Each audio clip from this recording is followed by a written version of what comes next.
რას დავდივით? იმაზე რაც ვაკეთებ და იმაზე მოკლედ დროში. შეიძლება მართლაც ევროპაც გავაუწყო. Поздравляю весь личный состав. კარგი მანევრია ძალიან. დიაბოლოვაში გადაცემდა. ვაშე გადაცემა თქვენთან არის. თენგის გოგოტიშვილის პოდკასტის სპეციალური გამოშვება. ომმა უკრაინაში გადააბიჯა ფსიქოლოგიურ ზღვარს. ზღვარს, რომელიც რუსებმა თავად დაიწესეს თავის დროზე, ეს იყო ვილიკაია ჭეჩწვენა, ანუ დიდი სამამულო ომის 1418 დღე. 1418 დღეს ომმა უკრაინაში უკვე გადააბიჯა შუა იანვარში და ჯერ კიდევ გრძელდება. თუმცა მაშინ დიდი სამამულო ომის დროს რუსებმა შეძლეს ნახევარი ევროპის ოკუპაცია 53 წლიდან 45 წლამდე. ახლა კი მათ დაპყრობილი აქვს დღეისათვის ისინი აკონტროლებენ უკრაინის ტერიტორიის 20%-ს. თან არ უნდა დაგვავიწყდეს, რომ ეს ომი არ დაწყებულა 2022 წელს.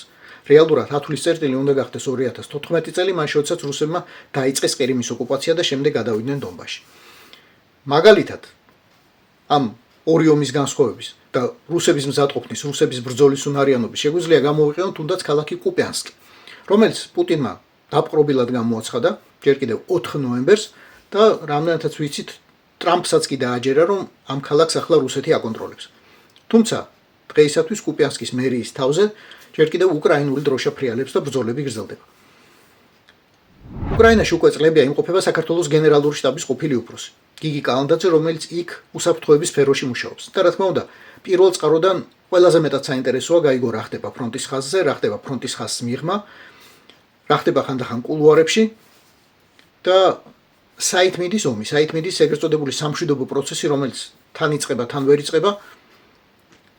იმ პოზიციის გამო, რომელიც რუსეთს უკავია, რამდენად მზად არის უკრაინული საზოგადოება დათმობებისთვის და შეგვიძლია თუ არა უკრაინაში ველოდოთ არჩევნებს, რომელზეც ასე ხშირად ლაპარაკობს პრეზიდენტი ტრამპი.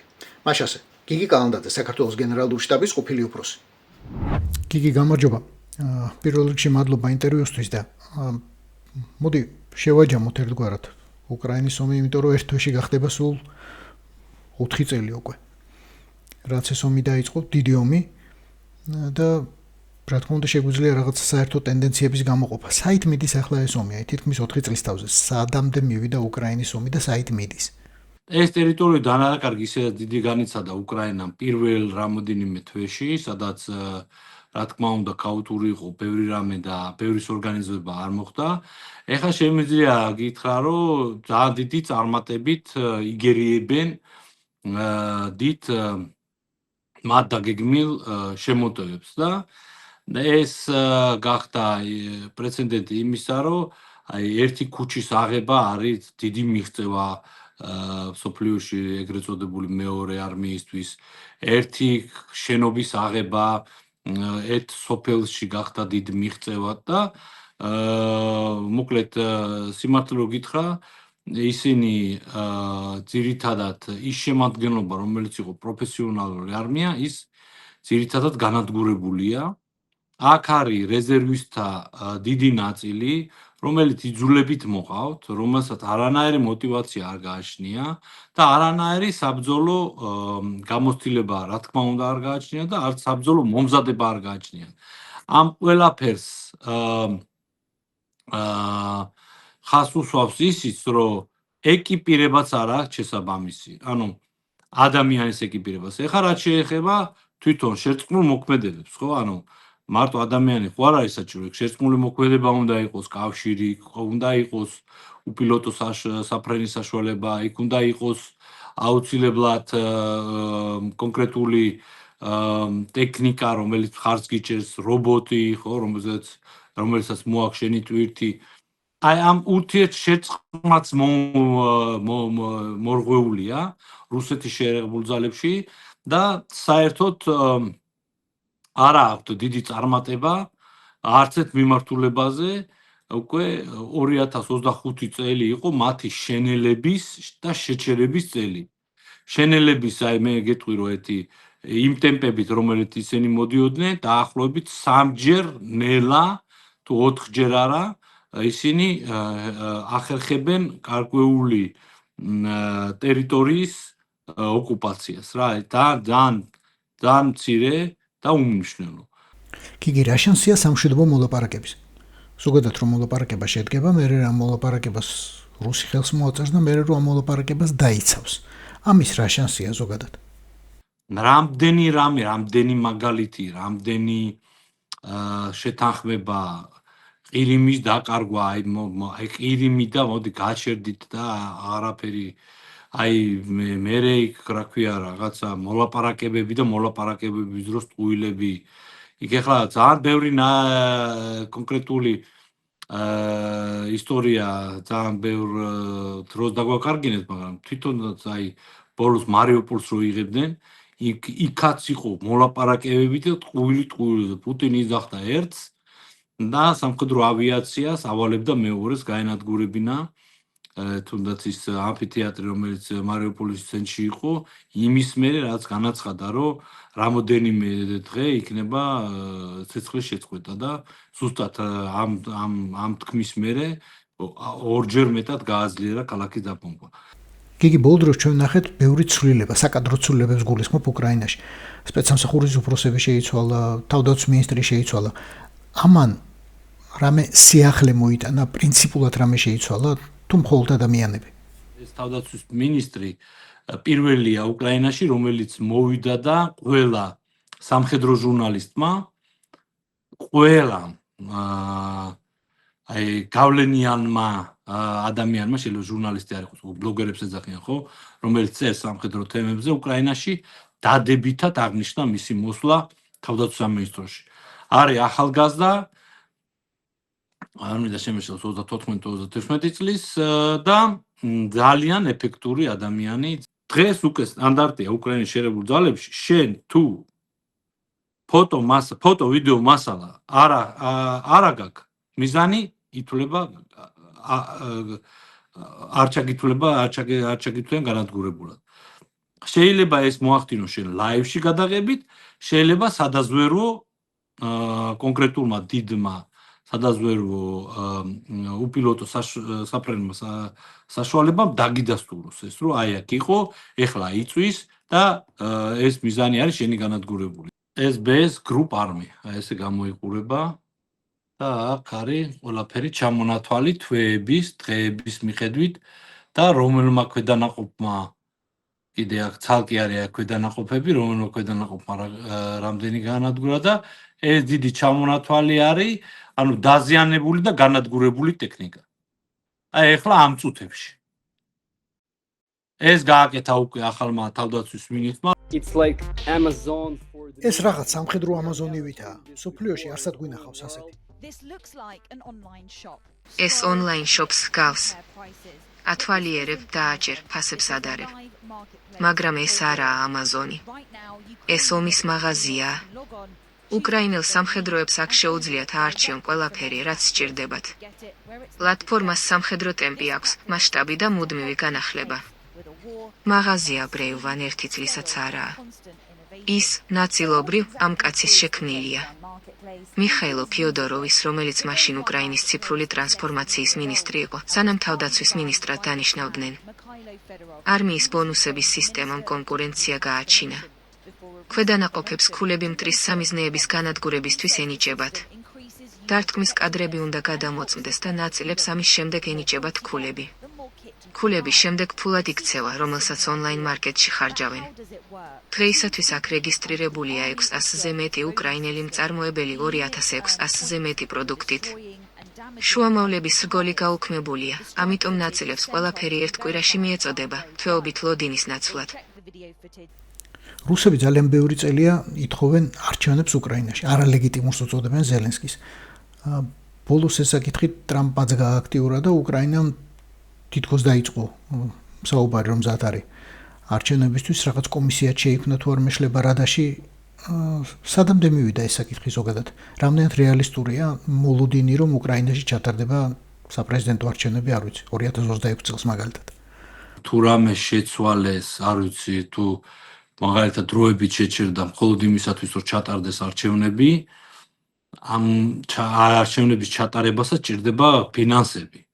და ამ არჩევნების თარიღს ჭირდება პარლამენტის შეკრება, ბიუჯეტის დამტკიცება და შემდეგ იმ ხალხის, არ ვიცი ხა ეს ხალხი როგორ დაორგანიზდება, როგორც ჩემთვის არის ცნობილი, თუ ეს ყველაფერი მოხდა და თანხაც გამოიყო, ან რაღაცა კალკულაციად ევროპულმა ქვეყნებმა დააფინანსეს, მხოლოდ 6 თვე არის მინიმუმი, რომ 6 თვის შემდეგ გაიმართოს არჩევნები. ანუ ეს ყველაფერი უკვე მოხდეს, უნდა მოხდეს ეხლა, იანვარი, თებერვალი, მაქსიმუმ აპრილამდე, ანუ დამტკიცდეს, რომ წლის ბოლოს ჩატარდეს არჩევნები. ანუ დამტკიცდეს, ომიც შეწყდეს, მოგვეწეს საშუალება იმისა, რომ მივიდეთ, ანუ მაგალითად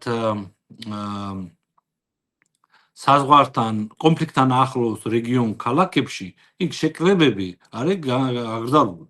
ახლა მით უმეტეს მის დროს, რა ქვია, განგაშის დროს, საერთოდ განგაში, მაგალითად, ხარკოვის და ზაპოროჟიის ქალაქებში, რო იწყება დილით, განგაშის სიგნალები, მთავრდება, რა ვიცი, რამოდენიმე საათის მერე. რამდენიმე დღის წინ პრეზიდენტმა მაკრონმა თქვა, რომ საფრანგეთი დღეისათვის უზრუნველყოფს 2/3 უკრაინისთვის სადაზვერო ინფორმაციის. შეგვიძლია თუ არა თქვა, რომ ბალანსი შეიცვალა ის, რასაც ადრე შეერთებული შტატები აკეთებდა, რაც უზრუნველყოფდა შეერთებული შტატები, ახლა ევროპაზეა გადასული, ან დიდწილად ევროპაზეა გადასული. მართლა ასეა რეალურად? და რაც გამიგია, ევროპა არის ძირითადი მხარდაჭერი შეერაღებით, ფინანსურად და სადაზვერო ინფორმაციით, მაგრამ ამერიკის შეერთებული შტატები აგრძელებს ასევე უკრაინის მხარდაჭერას.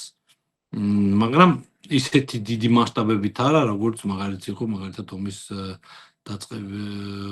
დაწყებიდან პირველ და მეორე წელს. პირველ წელს გერმანიიდან თუ ჩვენ მივიღეთ 1000 ჩაფხუტი, ხო, ეხლა ის გერმანია აღარ არის. დღეს გერმანია უკვე სერიოზულად ეხმარება უკრაინას და დღეს ნამდვილია, დღეს არ შეედარება იმ მხარდაჭერას. მოკლედ, ამერიკის ის დიდი მხარდაჭერა ჩაანაცვლა ევროპამ სრულყოფილად. რუსები თავიანთი კანონმდებლობით, ეგრეთ წოდებული ფეიკების გავრცელებით არმიის წინააღმდეგ, რა ვიცი, დღეში რამდენ პროცესს ატარებენ, არ ვიცი, უამრავი ადამიანი იყო გასამართლებული, მაგრამ ახალ-ახალი ვიდეოები და ახალ-ახალი ინფორმაცია სულ გამოდის. ჯარისკაცები დებენ წინა ხაზიდან ვიდეოებს, როგორ რაგდებენ დაჭრილებს საბრძოლოდ ხავარჯნებით, როგორ აწამებენ, როგორ აბავენ ხეზე, რას უშვებია, რა პირობებში ყავთ საერთოდ. ეს ინფორმაცია ჟონავს, თან ჟონავს ძალიან დიდი რაოდენობით.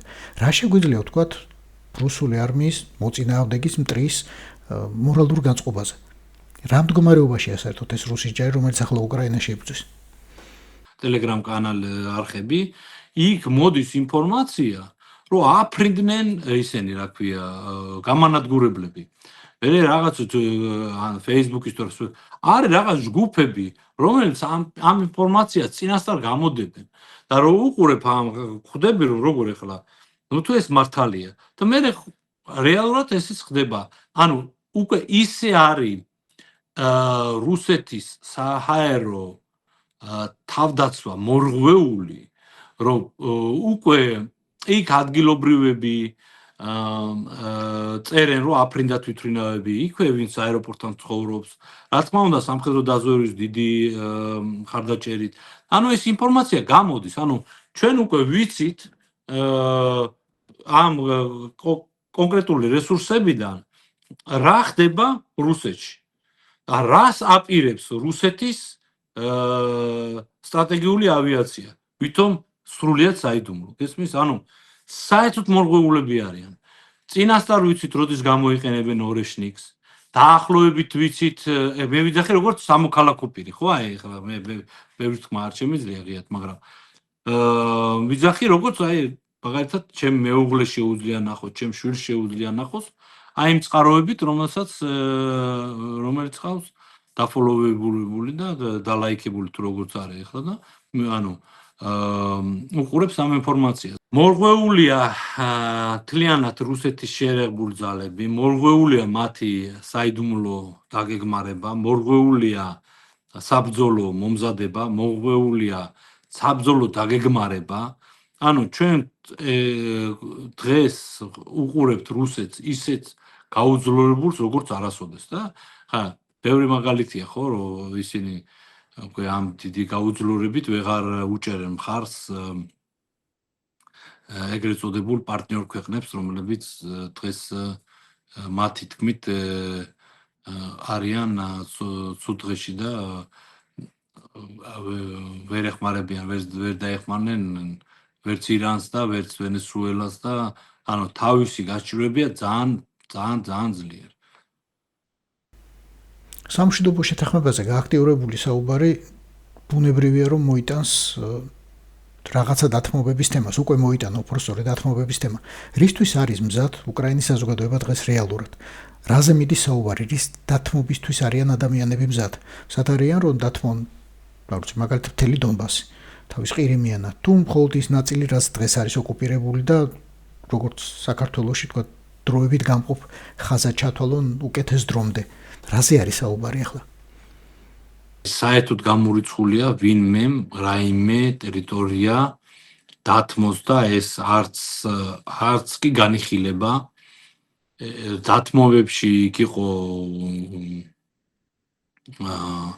კონკრეტულად რომ შეერებული ძალები რომელიც უკრაინის არის მილიონ პლუსით დავიდეს 800,000-მდე და იქ იყო იქაც დათმობება იყო ტერიტორიის დათმობება კი არა ანუ გამორიცხულია ტერიტორიული დათმობა გამორიცხულია რუსმა რომელსაც რეალურად გაუჭირდა ბრძოლის ველზე ახლა ერჩია პირდაპირ თქვა სახელმწიფო ტერორიზმის ტაქტიკა ცდილობს რომ მორალურად გაანადგუროს უკრაინელები მათ შორის ზურგში და ურტყავს ენერგო სტრუქტურას უდენოთ უნდა დიდი ქალაქების დატოვება უწყლოდ უგაზოთ ეს მუშაობს ადამიანები ტყდებიან საზოგადოება რამდენად უმკლავდება საერთოდ ამ სტრესს პირველად იყო ის რომ დენი რო გათიშეს არ ვიყავით მზად რომ ესე იგი ამ რეგიონები მეზობლებს სადაც მე ვცხოვრობ ხო მაღალსართულიან შენობაში მეზობლებმა გამოიტანეს სკამები და ყოველ მეოთხე სართულზე დაალაგეს სკამი რომ მაგალითად ხნიერი ადამიანი რომ ჩამოждარიყო ყოველ მეორე სართულზე ჩამოждარიყო და დაესვენა მერე მეზობლები შეიკრიბნენ და რა თქმა უნდა მივიღეთ მონაწილე ვიყიდეთ გენერატორი რომ შუქი ქონოდა იმისთვის რომ წყალი მოსული ანუ მაღალსართულებზე ასული მერე უფრო ძლიერი გენერატორი დააყენეს იმისათვის რომ სითბო იყოს და ეხლა გენერატორი აყენია და ლიფტიც მუშაობს ანუ აქ ხალხი თვითორგანიზებულია აქ ხალხი განსაკუთრებულ პატივისცემას იხსახურებს აი დაორგანიზდნენ არის საერთო ჩატი ტელეფონში სადაც ეს ყველაფერი იწერება ყველაფერი იხსნება ყველა მიცის რომ აი ახლა არის დიზელ გენერატორზე არის გარკვეული თანხა დასადები ვიცით რომ მუშაობს ლიფტი რომელიც ადის 25 სართულამდე ესმის ანუ ყველაფერი დაორგანიზდა და დაორგანიზა ამ უკრაინელმა ულამაზესმა და უჭკვიანესმა საზოგადოებამ მე ძალიან მომწონს ის ჩემი სამეზობლო მე ძალიან მომწონს და ძალიან დიდი პატივით ვამარ განწყობილი ამ ხალხის მიმართ ეს იყო ჩემთვის აი განსაკუთრებული გაოცება სასიამოვნო გაოცება რაც მომents გამოიწვია და მე მინდა გითხრა ჩვენთან ახლა სადაც ცხოვრობთ არ არის შუქი 8-10 საათის მანძილზე მაგრამ ოჯახში ჩემთან თბილა იმიტომ არის გენერატორი ჩართული გვაქვს გენერატორი გვაქვს ცხელი და ცივი წყალი და რა თქმა უნდა მე ვიყიდეთ პატარა ეგრეთ წოდებული აკუმულატორი და გვაქვს შუქი ანუ ძირითადად მეზობლები არიან დაორგანიზებული და აკეთებენ ამას როგორც თვითმმართველობა ხო და რა თქმა უნდა ქალაქის სახელმწიფოც ბევრს აკეთებს იმისათვის რომ აღდგეს ცენტრალური გათბობა აღდგეს ცენტრალური დენის გადამცემის საშუალებები უკრაინა 2014 წლიდან თავს იცავს. როდემდე შეიძლება ეს თავდაცვა გაგრძელდეს? როდის დადგება მომენტი, დადგება თუ არა მომენტი, როდესაც უკრაინა გადავაშეტევას. თუნდაც იმავე ტემპით რითაც დღეს რუსები უტევენ, არ ვიცი. მეტრი, კილომეტრი წელიწადში, აი, როდის შეგვეძლება თქმა, რომ უკრაინა უტევს ახლა უკვე. თავიდან რამხელა შეზღუდვებით ვიყავით. იმ დროსაც კი, როცა შეერთებული შტატები ძალიან გვეხმარებოდა, ხო? ანუ თქვენ შეგიძლიათ გამოიყენოთ რაკეტები, ხოლო იქ, სადაც არიან რუსები უკრაინაში. იყო ეს შეზღუდვა? იყო. შემდეგ, კარგი, თქვენ შეგიძლიათ გამოიყენოთ რაკეტები, იქ, სადაც რუსეთის შეერაგებული ძალები არიან და სიღრმეში 200 კილომეტრი. მერე, კი, თქვენ შეგიძლიათ გამოიყენოთ რაკეტები ყირიმში. რუსეთის ბაზების, სამხედრო ბაზების წინააღმდეგ. მერე, კი, თქვენ შეგიძლიათ გამოიყენოთ რაკეტები რუსეთის საზღვრიდან თუ გესროლეს, ანუ უკვე ეგრეთ წოდებულ, არაოკუპირა რაც იყო რუსეთი რა, რაც არის რუსეთი, იქიდან, მაგალითად, როსტოვიდან თუ გესროლო, როსტოვში ესროლო იქიდან, საიდანაც გესროლოს. ეს ყველა შეზღუდვები იყო ჩვენი პარტნიორებისგან. ეს არის წითელი ხაზი. ეს არ გააკეთოთ. მერე შეზღუდვები არ ესროლოთ სამოქალაქო ობიექტებს. სამოქალაქო ობიექტებში შედიოდა ნავთობ გადამამუშავებლები, პორტები. ესაც ხომ მოიხსნა? ნავთობ გადამამუშავებლები 70% განადგურდა, ხო? რა თქმა უნდა, ეხა ისინი აღდგება და ესაც ვიცით ძალიან კარგად. ისინი მე განადგურდება. ანუ deep strike-ი, ანუ სიღრმისეული დარტყმები რუსეთში არის ყოველდღე 100 ობიექტი. არ ვამატებ არაფერს. რუსეთში და არა, მე არ ვთვლი ოკუპირებულ ტერიტორიებს უკრაინაში. ეს დიდი წარმატება არ არის? ეს არის ძალიან დიდი წარმატება. რომ შეგვიძლია ავანადგუროთ იქ, საიდანაც და დავარტყათ იქ, საიდანაც ისინი აფინანსებენ თავის შეერაგებულ ძალებს. ანუ ეს ეკონომიკა ენგრევათ და მათ უჭირთ მე შეერაგებული ძალების დაფინანსება. იმიტომ რომ ყოველი საჰაერო თავდაცვის სისტემა ეხლა იმ საიძი რო შეყვალ ნახე ღირს რამოდენიმე ათეული მილიონი. საჰაერო ყველაზე ძვირი არის საჰაერო თავდაცვის სისტემები, ეს რადარები, 3D რადარები, რები, რერი. ეს ამ ყველაფერს უნადგურებთ და პლუს უნადგურებთ ნავთობსადენებს, უნადგურებთ ელექტროგადამცემ ხაზებს, უნადგურებთ რკინიგზას. ანუ ეს უკვე ძალიან დიდი წინ გადადგმული ნაბიჯია რეალური კონტრიერიშვილისთვის. იმისთვის, რომ ისინი უფრო დავასუსტოთ. განსაკუთრებით დიდი ომის დაწყების შემდეგ 2022 წლის შემდეგ უკრაინაში ძალიან დიდი მასშტაბი მიიღო სამხედრო მრეწველობამ, საკუთარმა სამხედრო მრეწველობამ. რამდენად აკმაყოფილებს უკრაინა ამ ომში საკუთარ მოთხოვნილებას დღეს, აი 2026 წლის დასაწყისში და რა გეგმა აქვს საერთოდ? სადამდე უნდა მივიდეს მისი სამხედრო მრეწველობა, მისი რამდენად უნდა უზრუნველყოს საკუთარი საჭიროება, საკუთარი პოტენციალი? სამხედრო მრეწველობა უკრაინელებმა ნაწილობრივ გააკეთეს მეზობელ ქვეყნებში, ევროპულ ქვეყნებში და ძირითადი მაგალითად კომპონენტები შემოდის უკრაინული სამხედრო მრეწველობის მქონე ლიცენზიებით და მონაწილეობით ევროპიდან. ანუ კომპანიამ, რომელიც აქ არსებობდა, ის ნაწილი, ძირითადი ნაწილი გადაიტანა პოლონეთში და პოლონეთში აგრძელებს უკრაინელები წარმოებას უკრაინისთვის და ხდება უკრაინაში შემოტანა. არის ესეთი მიდგომაც, მაგრამ ძირითადი მიდგომა არის უკრაინაშივე წარმოება უპილოტო საშუალებისა, საფრენისა, საბრძოლო მასალების და ასე შემდეგ. მინდა გითხრა, რომ 90%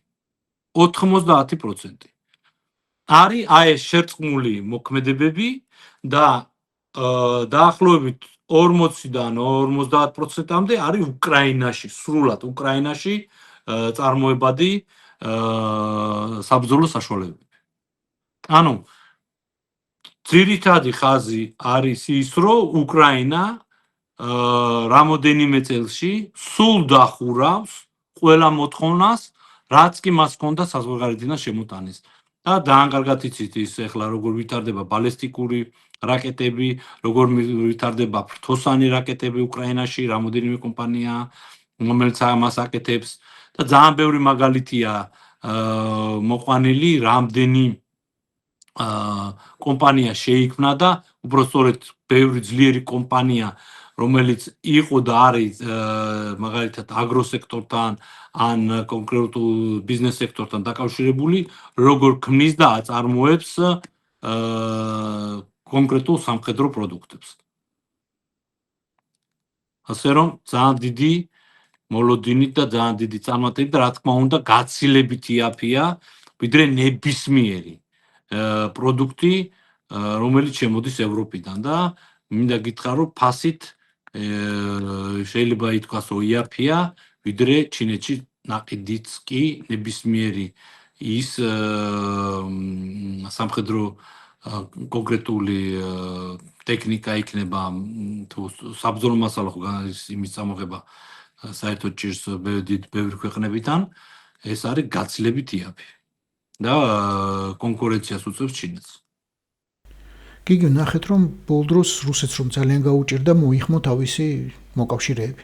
ჩრდილოკორეელები, რომლებიც პირადი შემადგენლობით ჩამოვიდნენ უკრაინაში საბრძოლოდ, ასევე ტექნიკას გზავნიან, რაკეტებს გზავნიან, ირანი აწვდის დრონებს და სხვა ტექნიკას, რაკეტებს, ჩინეთი აძლევს შეიარაღებას.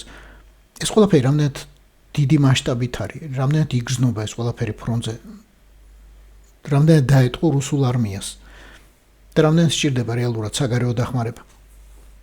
ჩრდილო კორეა რო არა, რუსეთის დიდი ნაწილი კიდევ იქნებოდა უკრაინის შერეული ძალების კონტროლის ქვეშ. კორეამ ზუსტად დაახლოებით მინდა გითხრა, იმდენი სამხედრო მოსამსახურე ჩამოიყვანა, რაც საქართველოს შერეული ძალებში მთლიანად აღებული. ხო? და რამოდენიმე ათასი განადგურდა აქ და ათეულით ათასი დაშავდა, ანუ დაიჭრა და ასე შემდეგ. ხო? ესე იგი უკრაინის დიდი წინააღმდეგობა რო არა, ისინი არ მოთხოვდნენ ჩრდილოკორეელებს ასე დახმარებას. რუსეთს შერეულ ძალებს აღარ ყოფნის პირადი შემოდგენობა და კურსკის ოლქში დაეხმარა მხოლოდ და მხოლოდ ჩრდილოეთ კორეა. ჩრდილოეთ კორეა რო არა, კურსკის ოლქი იქნებოდა უკრაინის კონტროლის ქვეშ. არ ეკნებოდათ არანაირი სხვა წარმატება, იმიტომ რომ ამ 15,000-ანმა ქვედანაყოფმა, რომელიც მიაშურეს კურსკის მიმართულებით, მისცა საშუალება მათ განეხორციელებინათ კონტრშეტევა დონბასის მიმართულებით. ამიტომ პირდაპირ მინდა გითხრათ, რომ ჩრდილოკორეა როგორც შეერაღებით, ისე პირადი შემადგენლობით არის ჩართული უკრაინის წინააღმდეგ. ირანი პირადი შემადგენლობით არა, მაგრამ შეერაღებით არის ჩართული და დღემდე არის ეს შაჰიდი ერთ-ერთი ეფექტური დაზიანების მომტანი უკრაინისთვის. ხო?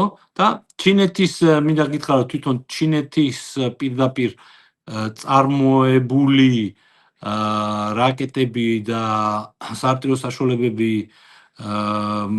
არ არის გამოყენებული ახლა ჯერჯერობით, რაც ჩვენ გვაქვს, მაგრამ დანარჩენი მაგალითად ჩიპები, ელექტრომოწყობილობები, მაგალითად ძრავები, აი კომპონენტები, რომლებითაც შედგება მაგალითად უპილოტო საშუალებები, საფრენის საშუალებები, შედგება მაგალითად კავშირგაბმულობის საშუალებები, ელექტრო ხელსაწყოები, ის რაც გამოიყოფა რების გასაკეთებლად, ხო? რადიოელექტრული ბრძოლის, ის არის ჩინური კომპონენტებიდან შემდგარი. ასე რომ, რა თქმა უნდა, ირანის და ჩრდილოკორეის დახმარება რო არა, და რა თქმა უნდა, ეხლა სამწუხაროდ ჩინეთი ყიდულობს ნავთობს რუსეთისგან, ისაც ხო ფინანსური დახმარება და ინდოეთიც და რამდენიმე ქვეყანა განაგრძობს ირიბ დაფინანსებას შერეულ ძალების. გიგი, დიდი მადლობა და წარმატებები და გამარჯვებები ჩვენ უკრაინას, ჩვენ საქართველოს. მადლობა. მე რამდენად გვიწევს აღიარება, რომ ჩვენ ქართველები შეცხენელები ვართ უკრაინელების წინაშე ამ ომში. შეცხენელები ვართ ჩვენი დე-ფაქტო ხელისუფლების პოზიციის გამო, ჩვენი დე-ფაქტო ხელისუფლების მოქმედების გამო. თუმცა ამ ომში ჩვენ პირს გვწმენდნენ ჩვენი მებრძოლები. ის ასობით, ათასობით მებრძოლი, რომელიც დღესაც უკრაინაშია, დღესაც იბრძვის და დღესაც წირავს სიცოცხლეს უკრაინისთვის, იმიტომ რომ კარგად ესმის, რომ ომი უკრაინაში არის ომი საქართველოსთვის, საქართველოსთვისაც. დიდი მადლობა ყველას მათ, ვინც საკუთარი სიცოცხლე და საკუთარი სახელი უკვე საბოლოოდ ჩააშენა უკრაინის ისტორიაში. გამარჯვება ჩვენ ყველას და შემდეგ მშვიდობა. ეს იყო ვაშე გადაცემა, თენგიზ გოგოტიშვილის პოდკასტის სპეციალური გამოშვება. გვიყურეთ, მოგვიწონეთ და გამოგვიწერეთ ყველა პლატფორმაზე: YouTube-ზე, Facebook-ზე, Instagram-ზე და TikTok-ზე. რაც დავდივით, იმაზეც ვაკეთებ და იმაზე მოკლედ დროში. შეიძლება მართლაც ევროპაც გავავოცოთ. Поздравляю весь личный состав. Я помню ваши гадაცემა.